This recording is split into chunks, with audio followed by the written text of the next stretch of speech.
Sneha steel and furniture centre Salgare. आमच्याकडे steel भांडी, संसार उपयोगी साहित्य, sofa set, furniture, cooler, dining table, आटा चक्की व इतर साहित्यांचे एकमेव ठिकाण एक, व्हरायटी अनेक। आता शुभ मुहूर्ताची सुरुवात सलगरेतील स्नेहा स्टील मधील खरेदीनेच। वाजवी दर, सजवा फर्निचरने तुमचे घर। सर्व साहित्यावर बजाज फायनान्सची खास सोय उपलब्ध। स्टील भांड्यांना 5 वर्षे गॅरंटी, तर फर्निचर साहित्यास कीडवाळीपासून लाईफ टाइम वॉरंटी। खात्रीशीर खरेदीसाठी मिरज पूर्व भागातील एकमेव ठिकाण Sneha steel and furniture centre Salgare. आमचा पत्ता रवींद्र वस्त्रनिकेतन शेजारी सलगरे। संपर्क 90 96 25 91 38। प्रत्येक बातमीतील घटनेच्या वास्तविकतेची तुलना थेट पाहत रहा चांगली अपडेट। महाराष्ट्रातील ज्येष्ठ नेते आणि माजी मंत्री अजितराव घोरपडे यांच्या नेतृत्वाखालील सुप्रीम शुगर्स प्रायव्हेट लिमिटेड या साखर कारखान्याचा भूमिपूजन सोहळा कर्नाटक राज्यातील पांडेगाव तालुका अथनी येथे धार्मिक वातावरणात आणि मान्यवरांच्या उपस्थितीत उत्साहात संपन्न झाला। महाराष्ट्रातील काही नेत्यांनी या प्रकल्पात आडकाठी आणली असली तरी अजितराव घोरपडे यांनी कर्नाटकाच्या सीमेत हा प्रकल्प उभा करून विरोधकांना चोख प्रत्युत्तर दिले आहे।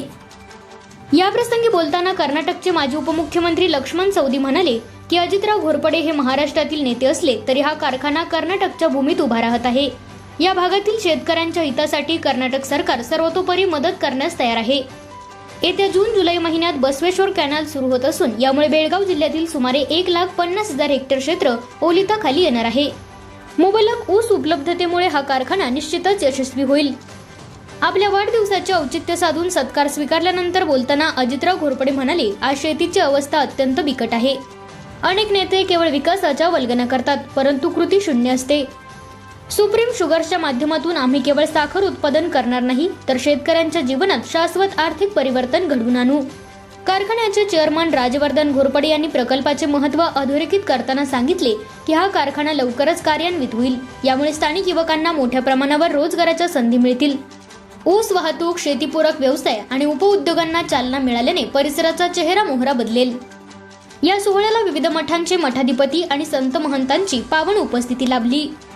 यामध्ये गुरु शिवलिंग शिवाचार्य स्वामीजी बेळंकी, आनंदगिरी महाराज देशिंग, कैलास भारती उर्फ बाळ महाराज गुरुदत्त भारती, श्रीधामजी महाराज आणि इतर मान्यवर साधू संतांचा समावेश होता।